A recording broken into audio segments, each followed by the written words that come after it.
Hello guys, स्वागत है आप सभी का आपके अपने चैनल पर। आज हम यहाँ पर आपके लिए यूपी टेट 2018 का मैथ का पोर्शन लेकर आए हैं। इससे पहले 15, 16, 17 के मैं करा चुका हूँ। अगर आपने वो नहीं देखे हैं तो एक बार उनको जरूर देख लें। तो स्टार्ट करते हैं। स्टार्ट करने से पहले आप वीडियो को लाइक कर दें, शेयर कर दें, और अगर आपने अभी तक चैनल को सब्सक्राइब नहीं किया है तो सब्सक्राइब कर लें, जिससे कि आपको सभी वीडियोस समय पर मिलती रहे। तो करते हैं स्टार्ट। पहला क्वेश्चन आपके सामने आ गया है। पहला क्वेश्चन दिया हुआ है 4 अगस्त 2017 को शुक्रवार है। 4 अगस्त यानी कि 8वां महीना 2017 को शुक्रवार दिया है। शुक्रवार हमसे पूछ लिया तब 61 दिन के बाद कौन सा दिन होगा, यानी कि 62वां दिन निकालना है। 62वां दिन निकालना है। अब यानी कि हमें यहां पर 62 जोड़ना पड़ेगा, और हमें पता है कि 7 दिन बाद सेम दिन आता है। शुक्रवार आएगा 7वें दिन, 14 दिन बाद भी शुक्रवार, 21 दिन, यानी कि जो भी 7 का मल्टीपल है सेम दिन आएगा। अब हम 62 दिन में अगर देखें, 62 दिन में एक्स्ट्रा कितना है, 7 से डिवाइड कर देंगे, 57 56, तो कितना बच गया, 6 दिन एक्स्ट्रा है। अब 6 दिन अगर एक्स्ट्रा है, मैं यहां पर 6 जोड़ दूंगा। अब 6 दिन बाद यानी कि शुक्रवार का जो कोड होता है वो 5 होता है, और 6 इसमें जोड़ोगे तो 6 5 11, 11 में से एक सप्ताह बना देंगे 7 दिन का, तो कितने बच गए, 4। तो 4 का क्या आ जाएगा, बृहस्पतिवार। यानी 4 नंबर पर क्या आएगा, बृहस्पतिवार। तो हमारा आंसर आ गया बृहस्पतिवार। नेक्स्ट क्वेश्चन पे आते हैं। आपके सामने एक चित्र आया हुआ है। इसमें आपने निकालना है y minus x, y degree minus x degree की वैल्यू निकालनी है। अब आप यहां पर आइए, देखो x यहां पर है और ये y यहां पर है। ओके, a बी और सी और डी दो समांतर रेखाएं हैं। अब दो तिर्यक रेखाएं इनको काट रही हैं। ओके, लेकिन जरूरी नहीं है जो पी क्यू है, एम और एन है, ये समांतर नहीं है। ओके, हमें पता है एक रेखा पर बने कोणों का जो योग होता है वो 180 होता है। तो इसकी वैल्यू कितनी हो जाएगी यहां पर, 70 डिग्री। जब 70 डिग्री, अब ये कोण इस कोण के बराबर होता है। जब एक तिर्यक रेखा दो समांतर रेखाओं को काटती है तो ये कोण आपस में बराबर होते हैं। तो मैं कह सकता हूं कि y बराबर कितना आ गया, 70 डिग्री। y बराबर 70 डिग्री आ गया। ओके, इसके बाद ऐसे ही यहां पर निकालते हैं, एक रेखा पर बने कोणों का योग कितना होता है, 180। तो ये कितना हो गया, 60 डिग्री। तो इतना ही कोण ये होगा, यानी कि x बराबर कितना आ गया, 60 डिग्री। तो माइनस 60, तो सोल्व करेंगे तो कितना आ जाएगा, 10 डिग्री। आंसर आ गया हमारा 10 डिग्री, यानी कि फर्स्ट ऑप्शन हमारा सही होगा। तो ये क्वेश्चन आपको अच्छे से क्लियर हो गया होगा। इसके बाद नेक्स्ट क्वेश्चन पे आते हैं। इसी दुकानदार को एक वस्तु 390 पर बेचने पर 20% का लाभ हुआ। ओके, अब 20% का मतलब क्या हुआ, 1/5, यानी कि कॉस्ट प्राइस और सेलिंग प्राइस, यानी कि 5 हमारा कॉस्ट प्राइस और 1 का लाभ है। तो कितने बेच दिया हमने, 6 में। लेकिन वास्तव में बेचा कितने में, दिया कितना है, 390। कितने की गुना, 6 6 36 और 6 पंजे 30, यानी कि 65 की गुना। अब अगर हमें कॉस्ट प्राइस निकालना है तो 65 की गुना यहां पर कर देंगे, तो आंसर आएगा पंजे पंजे 25, हासिल को 2 5 6 30 और 2 32, यानी कि 325 हमारा आंसर आ गया। यानी कि ऑप्शन 4 हमारा आंसर होगा। नेक्स्ट क्वेश्चन पे आते हैं। नेक्स्ट क्वेश्चन है आपके सामने, यदि किसी कस्बे की जनसंख्या 60,000 से बढ़कर 65,000 हो जाती है तो जनसंख्या में प्रतिशत वृद्धि निकालनी है। अब 60,000 ये हो गया, 60,000 से बढ़कर कितना हो गया, 65,000। ओके, अब कितने की वृद्धि हुई, प्रतिशत वृद्धि कितने की हुई? 5,000 की वृद्धि हो गई। कितने पर? 60,000 पर। ओके, 60,000 पर ये वृद्धि हो गई। अब हमने निकालना परसेंटेज तो गुना 100, इसको सोल्व कर दो। ये कितना आ जाएगा? 4 जीरो है, 2 और 2 4, यानी कि 50/6%। यह इसको सोल्व करेंगे तो कितना आ जाएगा? 25/3%। ओके, अगर इसको और सोल्व करोगे तो क्या लिख सकते हैं? 8/1/3%। नहीं तो आप ऐसे भी छोड़ सकते हैं। नेक्स्ट क्वेश्चन पे आइए। नेक्स्ट क्वेश्चन आपके सामने आ चुका है। क्या दिया हुआ है? 40 व्यक्ति 30 दिन में 200 केजी चावल खाते हैं तो कितने दिन में 500 केजी चावल खाएंगे? ओके, तो M1D1 बटे W1 बराबर M2D2 बटे W2। ये यूज करेंगे यहां पर। M1D1 upon W1 equal to M2D2 upon W2। अब W2 क्या है? कार्य, यानी कि जो चावल है वो एक कार्य की तरह काम करेंगे। अब 40 व्यक्ति हैं 30 दिन में कितने चावल खाते हैं? 200 केजी। तो अब ये बताना है कि 30 व्यक्ति कितने दिन में 500 केजी चावल खाएंगे। तो D2 की वैल्यू हमने निकाली, तो आप इसको 30 को 30 से काट दो। ओके, ये 5 बार कट जाएगा। ओके, इससे काट देंगे, कितना आ गया? 100। तो यहां पर 100 बच गया, ये इधर आ जाएगा, यानी कि D2 बराबर कितना आ जाएगा? 100D। यानी कि 100 दिन में 30 व्यक्ति 500 केजी चावल खाएंगे। इसके बाद आते हैं नेक्स्ट क्वेश्चन पे। नेक्स्ट क्वेश्चन आपके सामने आ गया है।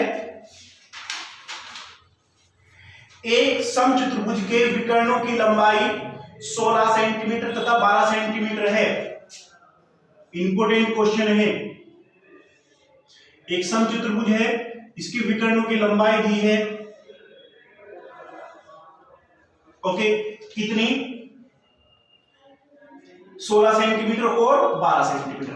अब आपको इसकी एक विशेषता पता होनी चाहिए, जो इसके विकर्ण हैं वो समद्विभाजित करते हैं, इनकी समान दो भागों में बांटते हैं, इनके ए बी सी और डी। अगर विकर्ण ए सी 16 सेंटीमीटर है तो इसका मतलब ये 8 होगा और ये 8 होगा, इसको मैंने ओ मान लिया। और अगर बी डी 12 सेंटीमीटर है तो इसका मतलब ये 6 होगा और ये 6 होगा। ओके, अब ये एक दूसरे को 90 डिग्री पर काटते हैं। एक तो तरीका ये है, अगर 90 डिग्री पर काटते हैं तो पाइथागोरस से आप इसको निकालोगे तो ये 6 है, ये 8 है, तो ये हमेशा कितना होगा? 10 हो जाएगा। क्यों? क्योंकि एक ट्रिपलेट होता है, किसका? 3 4 और 5। यानी कि अगर किसी समकोण त्रिभुज की 2 बजाय 3 और 4 है तो उसका कर्ण कितना होगा? हमेशा 5 होगा। अब अगर इसका मैं दुगना कर दूं, ये 6 हो गया, ये 8 हो गया, तो ये 10 हो जाएगा। तो इस तरह से मैंने इसको निकाला। अब अगर इसकी एक भुजा 10 है तो परिमाप कितना हो जाएगा? 4a, यानी कि 4 गुना 10 तो कितना आ गया? 40 मीटर, सॉरी सेंटीमीटर, 40 सेंटीमीटर। या आप इससे, आपको एक फार्मूले के रूप में पता होना चाहिए, हम इससे भी निकाल सकते हैं 4a² into equal to d1 square plus d2 का स्क्वायर। इससे भी निकाल सकते हैं, जहां पर a क्या है? समचतुर्भुज की एक भुजा, d1 d2 क्या है? इसके विकर्ण। यहां से भी निकाल सकते हैं, जैसे आपको ठीक लगे आप ऐसे कर सकते हो। नेक्स्ट क्वेश्चन पे आपके सामने एक चित्र आ गया है। हमसे कोण दिया हुआ CAQ, यानी कि ये वाला कोण दिया है कितना? 70 डिग्री।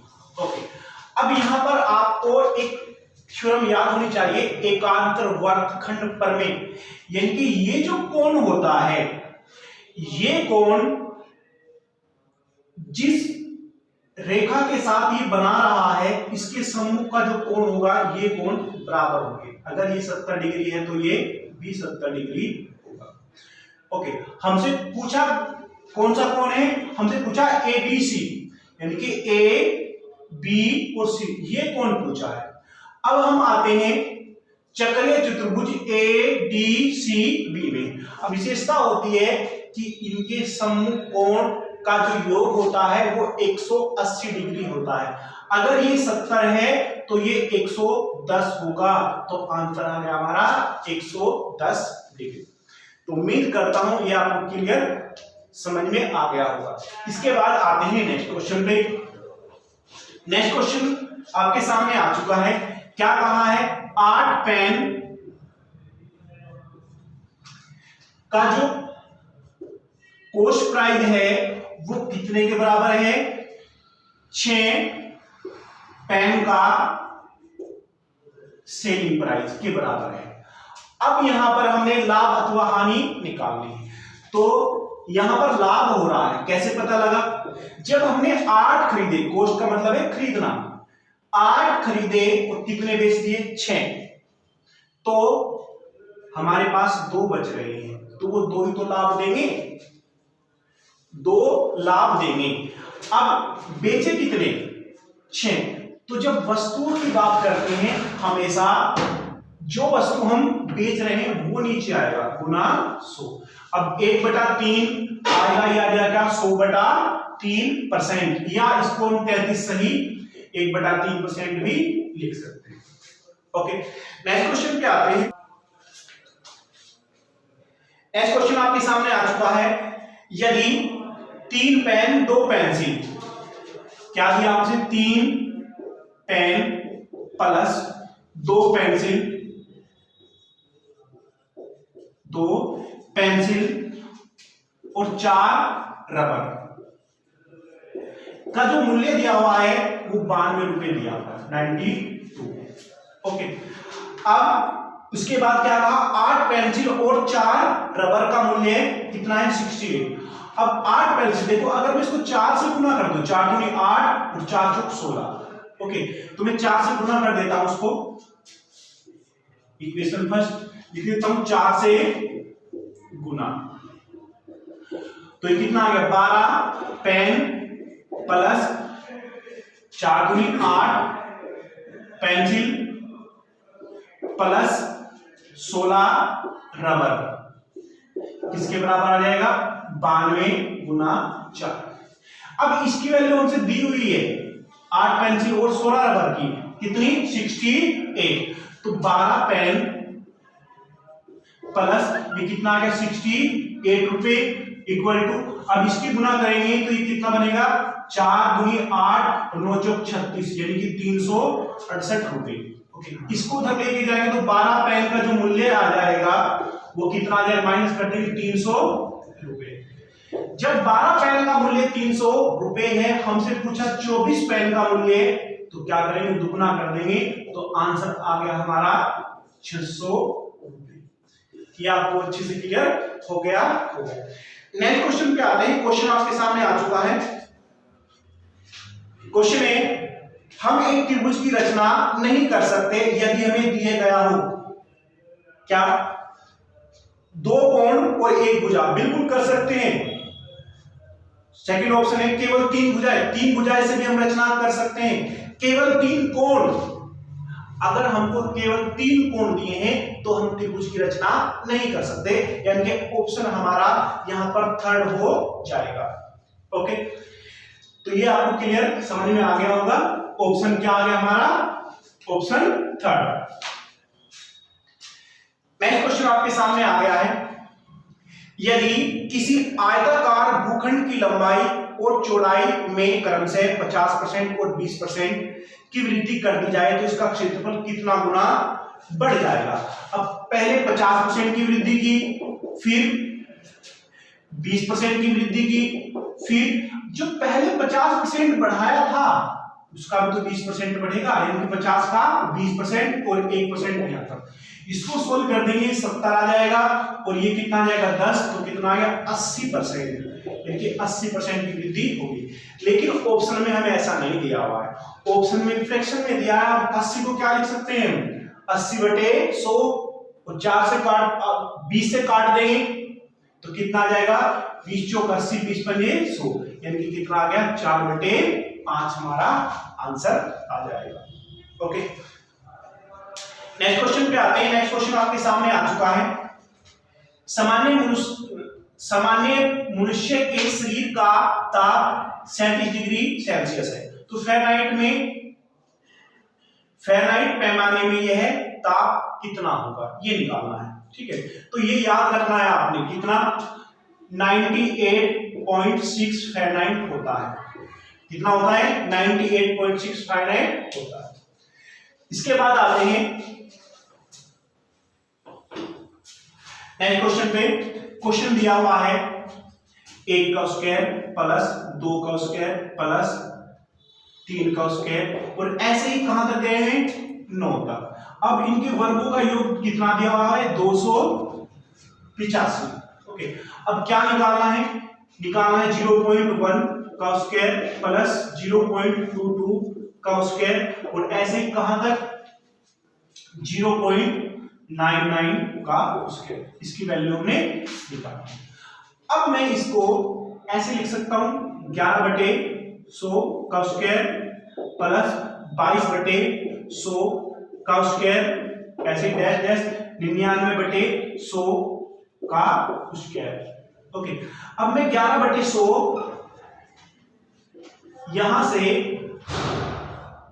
कॉमन ले लेता हूं। ओके, तो यहां क्या बचेगा 1 और 1 का स्क्वायर हम कर सकते हैं 1 का स्क्वायर।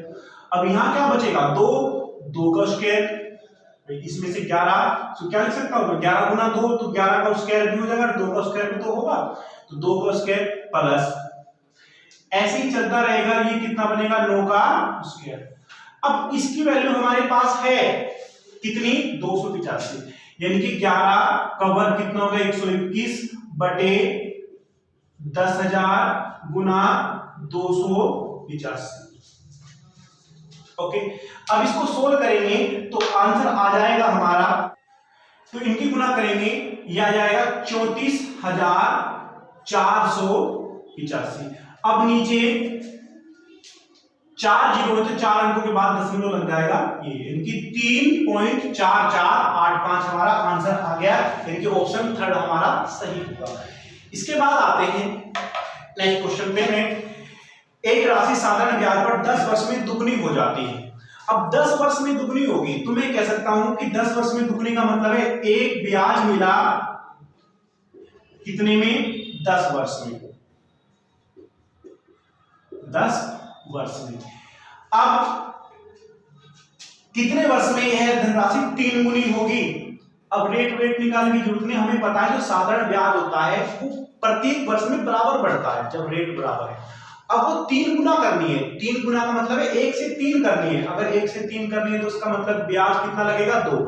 अब 2 ब्याज लगेगा तो समय भी तो 2 गुना हो जाएगा, तो आंसर आ गया हमारा 20 वर्ष। तो ये हमारा आंसर होगा। नेक्स्ट आते हैं नेक्स्ट क्वेश्चन पे। क्वेश्चन आपके सामने आ गया है।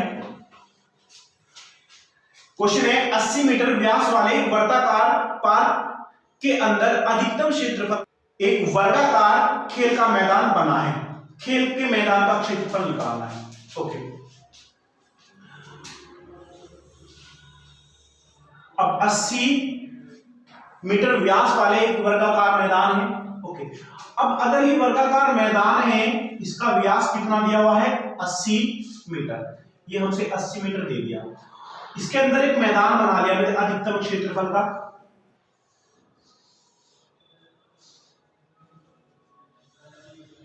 ओके, अब जो इसका व्यास है, यानी कि जो इसका व्यास है कितना 80 मीटर, वह इस वर्ग का क्या बन जाएगा डायगोनल बन जाएगा, विकर्ण बन जाएगा। अब विकर्ण कितना होता है, किसी भी वर्ग का विकर्ण कितना होता है a√2 बराबर कितना होता है 80 मीटर। तो a बराबर कितना आ जाएगा 80/√2 मीटर। अब अगर हमारे पास इसकी एक भुजा आ गई तो एरिया निकाल सकते हैं। एरिया कितना हो जाएगा एरिया हो जाएगा भुजा का स्क्वायर, यानी कि a गुना n के 80 वो आ जाएगा, 2 से काटेंगे 40 आ जाएगा, और 8 चौक 32, तो कितना आ गया हमारा 3200 मीटर स्क्वायर। आंसर आ गया हमारा, यानी कि ऑप्शन थर्ड हमारा सही होगा।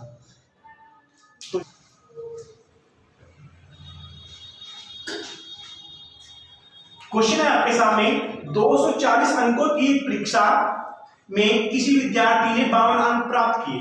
तो 240 अंक की परीक्षा है, कितने प्राप्त किए 52 अंक प्राप्त किए। ओके, तो पाई आलेख में इसका संगत कोण बताना है, यानी कि पाई आलेख में अगर इसको दिखाएं तो केंद्र पर कितना कोण बनाएगा, ये वाला कोण निकालना है। इस तरह से टोटल कितना दे दिया 240, उसमें से कितने 52 प्राप्त किए। 240 में से 52 प्राप्त किए। अब अगर हमने इसको कोण में निकालना है, टोटल जो कोण होता है वो कितना होता है 360 डिग्री होता है। 240 में से इतना, लेकिन निकालना कितने से 360 में से, तो सोल्व कर देंगे इसको। अगर हमें यहाँ पर परसेंटेज निकालनी होती तो गुना 100 करते हैं, लेकिन हमें एंगल निकालना तो 360 में गुना करेंगे। ओके, सोल्व करो उसको। ये गया 12 से काट दो, 12 दिया 36 और 12 दूनी 24, 2 से काट देंगे तो कितना आ गया 26, और 26 दिया कितने होते हैं 78 डिग्री, यानी कि केंद्र पर कितना कोण बनेगा 78 डिग्री का कोण बनेगा, यानी कि ऑप्शन हमारा सेकंड आ गया है।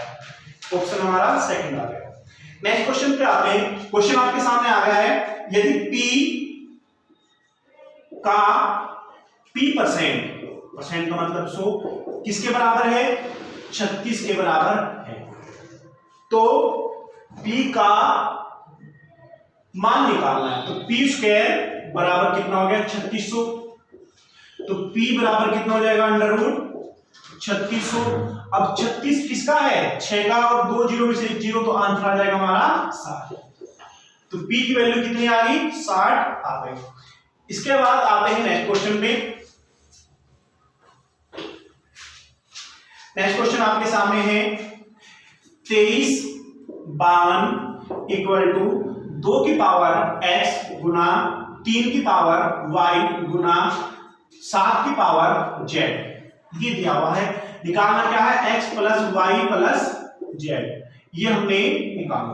हम इसको ऐसे कर लेते हैं, देखो 23 52, इसको 2 से डिवाइड किया, 2 एकम 2, 2 एकम 2, 2 सत्ते 14 और 2 छिक 12। ओके, फिर 2 से डिवाइड किया, 2 पंजे 10, 17 हो गया, 2 अठे 16, इधर 16 हो गया, 2 अठे 16। फिर इसको 2 से काटते हैं, 2 दूनी 4, 18 हो गया, 2 अठे 2 नी 18, ओके, और 2 चौके 8, फिर 2 एकम 2, 2 चौके 8, 2 सत्ते 14। ओके, उसके बाद इनसे काटते हैं 49। तो अब यहां पर 2 कितनी बार आया है 1 2 3 4, तो x की वैल्यू कितनी आ गई 4, क्योंकि 2 की पावर कितनी है 4। 3 कितनी बार आया 1, तो y की वैल्यू कितनी आ गई 1। 7 कितनी बार आया है 2 बार, तो 7 की पावर कितनी है z, तो z की वैल्यू कितनी आ गई 2। अब जोड़ दो उनको, 4 और 1 5 और 2 7, आंसर आ गया हमारा 7। ओके, इसके बाद आते हैं नेक्स्ट क्वेश्चन पे।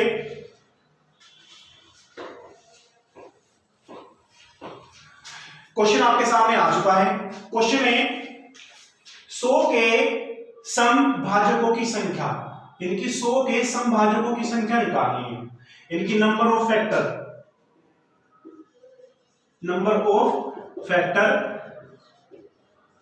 कितने होंगे, और नंबर ऑफ इवन फैक्टर कितने होंगे। चलो दोनों निकाल देते हैं। अब 100 को क्या लिख सकता हूं मैं 2 की पावर 2 गुना 5 की पावर 2। अगर हम नंबर ऑफ फैक्टर निकालते हैं तो जो पावर है इसमें 1 जोड़कर गुना कर देते हैं, यानी कि 2 प्लस 1, इसकी पावर 2 है, 2 प्लस 1, तो कितना आ गया 3 तिया 9, यानी कि टोटल अगर फैक्टर की बात करें 100 के तो कितने होंगे 9। लेकिन हमसे टोटल नहीं पूछा, हमसे पूछा है सम। अब सम के लिए क्या करेंगे, याद रखना सम के लिए 2 की पावर को सेम लेंगे, 2 की पावर में कुछ जोड़ना नहीं है, तो 2 की पावर 2 गुना, अब बाकी वही करना है, प्रत्येक में जोड़ते चलना है। अब ये पावर 2 है तो 2 प्लस 1 तो कितना हो गया 3 दूनी 6, यानी कि सम कितने हैं 6 और टोटल कितने हैं 9। अगर विषम निकालने तो कितने हो जाएंगे 3 हो जाएंगे। तो ये आपका क्वेश्चन था, समझ में आ गया होगा। नेक्स्ट क्वेश्चन पे आते हैं। क्वेश्चन आपके सामने आ गया है। क्वेश्चन है 15 सेंटीमीटर भुजा वाले किसी घन में से 3 सेंटीमीटर भुजा वाले कुल कितने घन काटे जा सकते हैं। ओके, तो सबसे पहले तो आप नंबर ऑफ लेयर निकालनी पड़ेगी यहाँ पर कि कितने लेयर में काटा, इनकी n की वैल्यू। और n कैसे निकलेगा, n कैसे निकलेगा, जो बड़ा घन है ऐसे लिख लो, बड़े घन की भुजा बटे छोटे घन की भुजा की भुजा, ये करना है छोटे घन में। अब बड़े घन की भुजा कितनी है 15 सेंटीमीटर, उसको काटना कितने में है 3-3 सेंटीमीटर के छोटे छोटे घनों में काटना है, तो कितना आ गया 5, यानी कि n की वैल्यू आ गई 5। अब अगर घनों की संख्या निकालनी है, घनों की संख्या निकालनी है तो इसके लिए याद रखना n की पावर 3 होती है, यानी कि 5 की पावर 3, तो आंसर आ गया हमारा 125, यानी कि टोटल जो घन बनेंगे वो कितने होंगे 125 बनेंगे। तो ये आपको क्लियर समझ में आ गया होगा।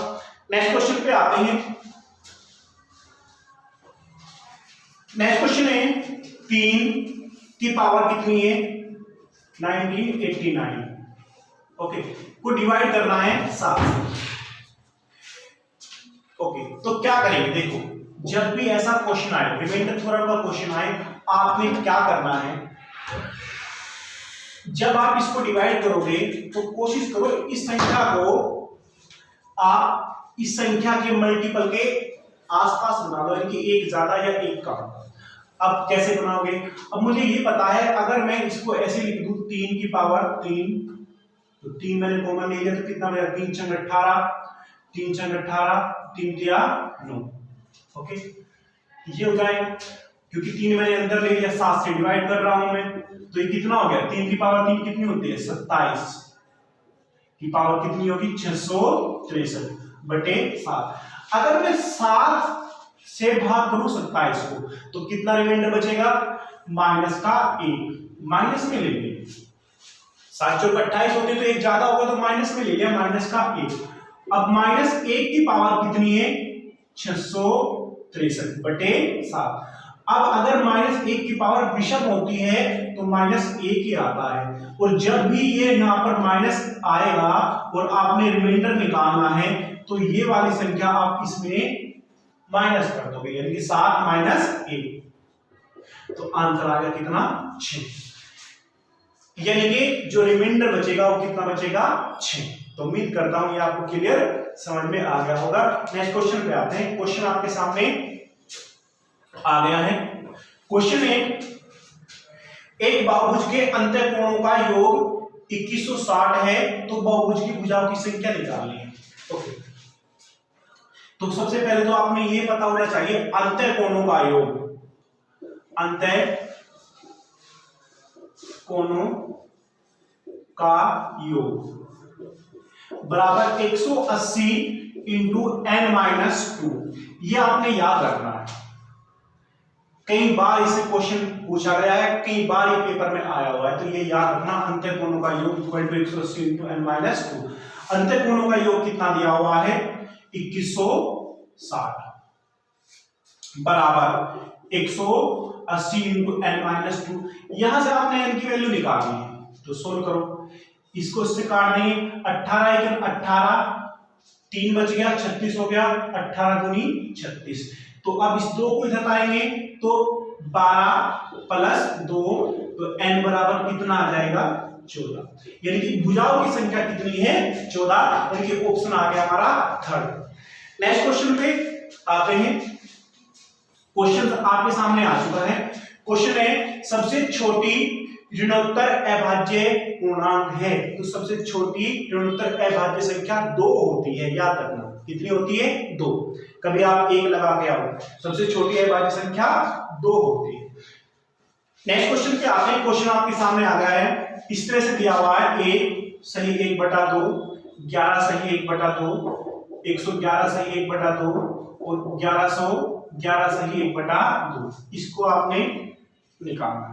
अब हम जोड़ेंगे कैसे इसको, देखो इसका मतलब है 1 प्लस 1/2, 11 प्लस 1/2, 111 प्लस 1/2, 1111 प्लस 1/2, फिर इनको जोड़ लेंगे कि 1 plus 11 plus 111 plus 1111, okay plus, अब आधा ये आधा ये आधा ये आधा ये, कितनी जगह 4 बार, तो 2 ये बन जाएगा, ओके। अब इनको जोड़ेंगे तो ये बन जाएगा 1 2 3 4, अब 2 इसमें जोड़ेंगे तो कितना आ गया 1236 हमारा आंसर आ गया। तो ये आपको समझ में आ गया होगा। नेक्स्ट क्वेश्चन पे आते हैं। क्वेश्चन आपके सामने आ गया है, दिया हुआ है a star b equal to किसके बराबर दिया हुआ है, a square plus b square minus a b, यानी कि कोई भी ऑपरेशन है इसकी वैल्यू ये है। अब किसकी वैल्यू निकालनी है हमें, 9 स्टार 10 की वैल्यू निकालनी है, 9 स्टार 10 की वैल्यू हमने निकालनी है। तो चूंकि तू वैल्यू यहां पर पुट कर दो, 9 का स्क्वायर प्लस 10 का स्क्वायर माइनस 9 गुना 10, ओके। तो ये कितना हो गया 81, ये कितना हो गया 100, तो ये कितना हो जाएगा टोटल जोड़ने में 181 माइनस 90, ओके। इसमें से माइनस करेंगे 90 तो कितना 91, हमारा आंसर आ जाएगा 91, यानी कि ऑप्शन हमारा सेकंड सही होगा, ओके। नेक्स्ट क्वेश्चन आपके सामने आया है,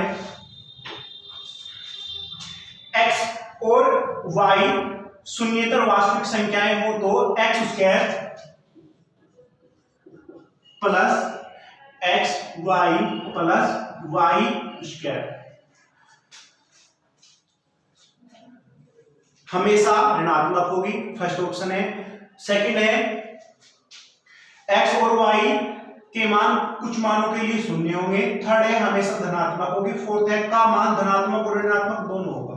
देखो याद रखना है, आप x की वैल्यू कुछ भी यहां पर रख लो, माइनस में रख लो प्लस में रख लो, y की वैल्यू कुछ भी यहां पर रखोगे, जो आंसर आएगा वो हमेशा पॉजिटिव आएगा, ओके। क्यों, आप ऋणात्मक रखोगे, इसका वर्ग करोगे तो तब भी पॉजिटिव हो जाएगा, इसको करोगे तब भी पॉजिटिव आएगा। अगर आप एक माइनस रखोगे एक प्लस रखोगे तो इनका मान ज्यादा होगा, इससे इनका मान ज्यादा होगा, तब भी आंसर हमारा पॉजिटिव आएगा। तो ऑप्शन हमारा हमेशा क्या आएगा, आंसर हमारा धनात्मक आएगा, यानी कि ऑप्शन थर्ड। नेक्स्ट क्वेश्चन पे आते हैं।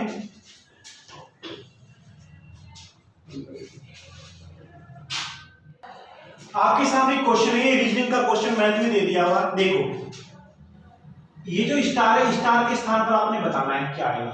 अब यहां पर क्या ऑपरेशन लगा, देखो 6 और 3 9 10 और 4 14, और 14 का हमने आधा कर दिया बटे 2 तो 7 आ गया।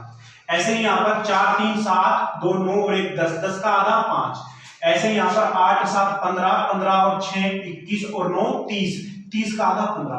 तो आपने ऐसे भी यहाँ करना है 7 6 13 और 5 18 और 4 22, अब 22 का आधा करेंगे तो कितना आ गया 11, यानी कि स्टार के स्थान पर आ जाएगा 11।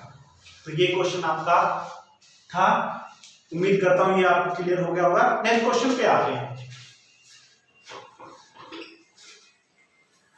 क्वेश्चन आपके सामने दिया हुआ है a की पावर b बराबर 125, तो क्या निकालना है, हमने निकालना है b की पावर a। अब आपको पता होना चाहिए 125 कैसे बनता है, हमें पता है कि 5 की पावर 3 जब होती है तो 125 बनता है, 5 की पावर 3। अब तो इसका मतलब a बराबर तो 5 आ गया और b बराबर 3 आ गया, तो यहां पर रख दीजिए कि 3 की पावर 5। अब 3 की पावर 5 का मतलब है 3 गुना 3 गुना 3 गुना 3 गुना 3 यानी 5 बार। अब 3 तिया 9 तिया 27 तिया 81 तिया 243, यानी आंसर आ गया हमारा 243। ऑप्शन थर्ड हमारा सही होगा। नेक्स्ट क्वेश्चन पे आते हैं। लास्ट क्वेश्चन है 1 से 10 तक की सभी प्राकृतिक संख्याओं से विभाजित होने वाली सबसे छोटी संख्या। ओके, तो कैसे लेंगे? 1 2 3 4 5 6 7 8 9 और 10। देखो दो तरीके हैं, या तो आप ऑप्शन से कर लो।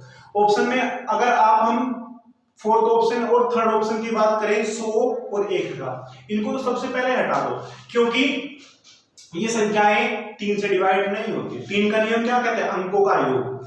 लेकिन दो ऑप्शन हमें परेशान करेंगे। अब दो ऑप्शन को कैसे निकालेंगे? सबसे पहले हम छोटे ऑप्शन को चेक करेंगे। हमें पता है जो 5040 है वो 2520 का दुगना ही तो है, 2520 का दुगना है, तो हम पहले 2520 को चेक करेंगे। अगर 2520 सभी संख्याओं से डिवाइड हो रहा है तो आंसर हमारा 2520 आ जाएगा। और खासकर किससे? सिर्फ 7 से, क्योंकि 8 से भी चेक कर लेंगे। अगर 7 से डिवाइड हो रहा है, 10 से हो रहा है, 9 का भी नियम हमारे पास है, तो 7 से चेक कर लेंगे। तो आंसर हमारा आ जाएगा 2520। ओके।